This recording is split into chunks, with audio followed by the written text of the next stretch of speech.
podcast for getting the most out of reading, what the first paragraph can tell us.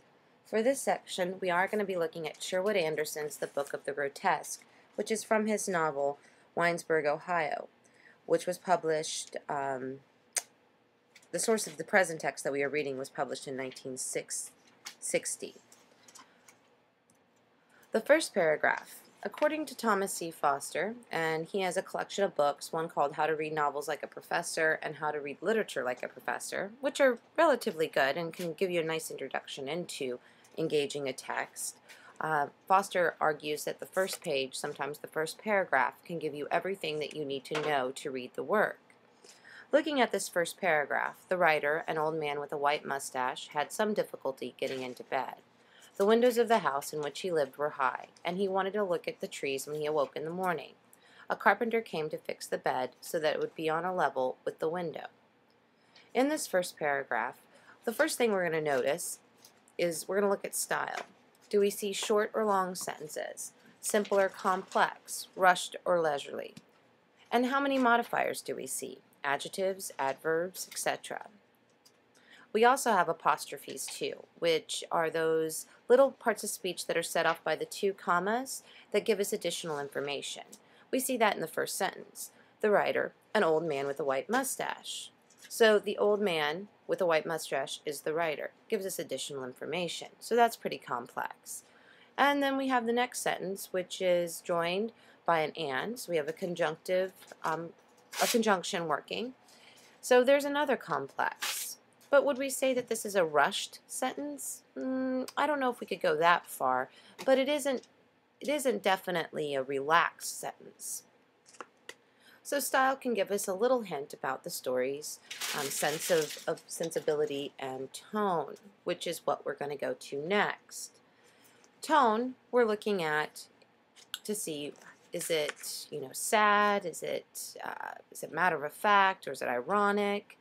And if we look in that first sentence, we see the phrase some difficulty. Well, that gives us a sense of maybe a little bit of kind of a longing for days gone by. We have past tense, we have wanted, lived, came, would be. So we have this sense of almost a longing. The longing, of course, this kind of desire for days gone by definitely leads us into mood. Mood is very similar to tone, but it's not quite the same. The previous item, tone, is about how the voice sounds. This one is about how it feels about what it's telling. And we can go back to that difficulty and wanted. We can continue to think that the way that this is written, it issues this feeling of kind of a fond remembrance, but at the same time of a not so happy present. So we have a sense of what the story is going to be about as it continues just by looking at the mood of that first paragraph.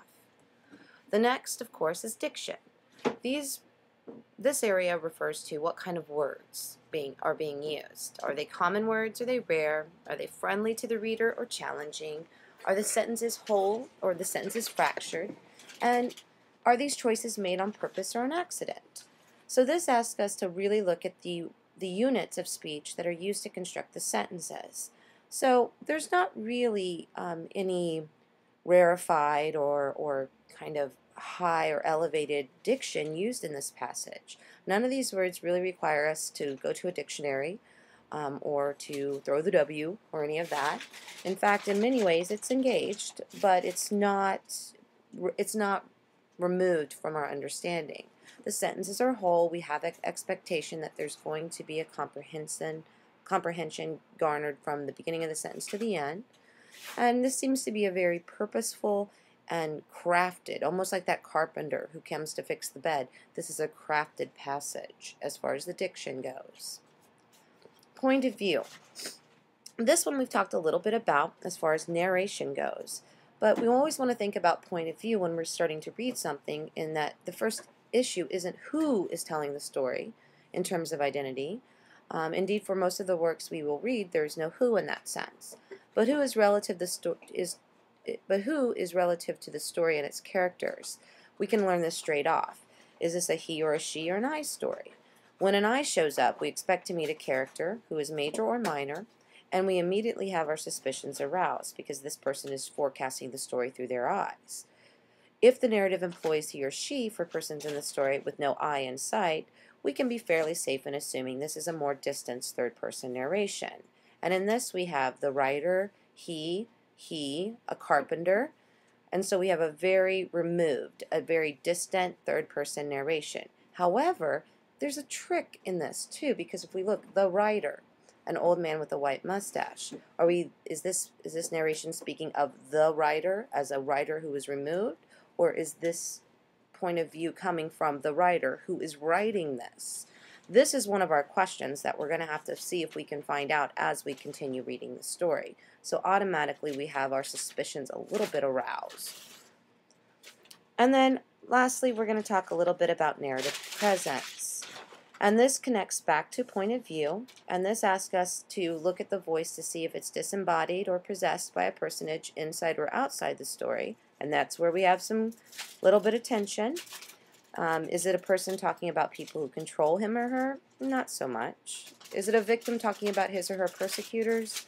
If we want to look at old age as a persecutor, maybe. Is it a perpetrator speaking of his or her victims? Not really in many ways. I mean, if we were going to look at Lolita by Nabokov, we have, Humbert, who definitely speaks about Lolita. But in this passage, we don't get that perpetrator's voice. Instead, we have that tension, the writer. Automatically, we're asking ourselves, is this person inside or outside? And this is going to continue throughout the text. So, now you need to ask yourself, as you continue and as you read the story, what do these 6 areas show us about the story? What do they tell us about the story? What have we learned that has been met? What expectations have we created in this first reading of this paragraph that are met or fulfilled or expanded in the story? If you have any questions, comments, or concerns, please feel free to send me an email or to IM me.